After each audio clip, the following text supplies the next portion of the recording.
Hello बच्चों। आज हम क्लास सिक्स की इंग्लिश की जो न्यू एनसीईआरटी बुक है पूर्वी, उसका यूनिट फर्स्ट में जो पोयम दी है the raven and the fox करने जा रहे हैं। बच्चों, रेवन नाम का एक बर्ड और रेनियार्ड नाम की एक फॉक्स के बारे में ये पोयम है। तो चलिए देखते हैं कि इस पोयम में क्या दिया है। बच्चों, ये इस पोयम की एक शॉर्ट समरी वीडियो है।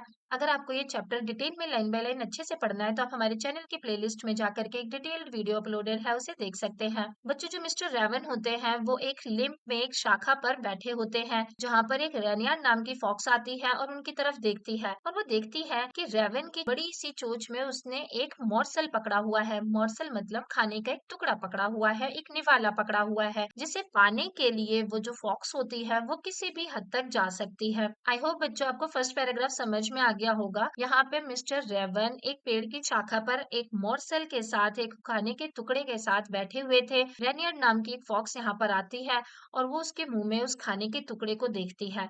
अब वो उस खाने के टुकड़े को पाना चाहती है और उससे पाने के लिए वो किसी भी हद तक जा सकती है।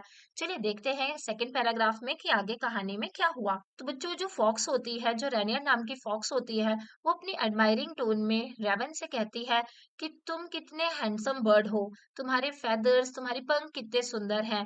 अगर तुम केवल गा सकते तो इस जंगल के जितने भी बर्ड्स थे वो सब तुम्हें अपना राजा मान लेते। तो वो इस तरीके से रेवन को मक्खन लगाती है, अपनी झूठी झूठी तारीफ वाले शब्दों में फंसाती है। रेवन उसका ये मजाक समझ नहीं पाता। वो ये समझ नहीं पाता कि ये जो लोमड़ी है उसे मूर्ख बनाने की कोशिश कर रही है, और वो ये भूल जाता है कि उसकी आवाज बहुत ही कर्कश है, बहुत ही कसैली है और बिल्कुल भी मन को भाने वाली नहीं है। वो उसके झूठे तारीफ वाले शब्दों के घमंड में आ जाता है और जैसे ही गाना गाने के लिए अपनी चोंच खोलता है, उसके मुंह से वो खाने का टुकड़ा नीचे आ जाता है जिस पर उस फॉक्स की नजरें होती हैं। खाने का टुकड़ा जैसे ही जमीन पे गिरता है, फॉक्स उसे ले लेती है और हंसते हुए रेवन को कहती है, ऐसे स्वीट्स वर्ड, ऐसे चापलूसी भरे शब्द जो कि आपकी छोटी तारीफ में कहे गए हों और आपको खुश महसूस कराएं, अच्छा महसूस कराएं, ऐसे शब्दों को इग्नोर करना चाहिए, क्योंकि ऐसे शब्द जो होते हैं वो हमें घमंड से भर देते हैं और घमंड बिल्कुल भी अच्छी चीज नहीं है, बिल्कुल ही अनवाइज चीज है।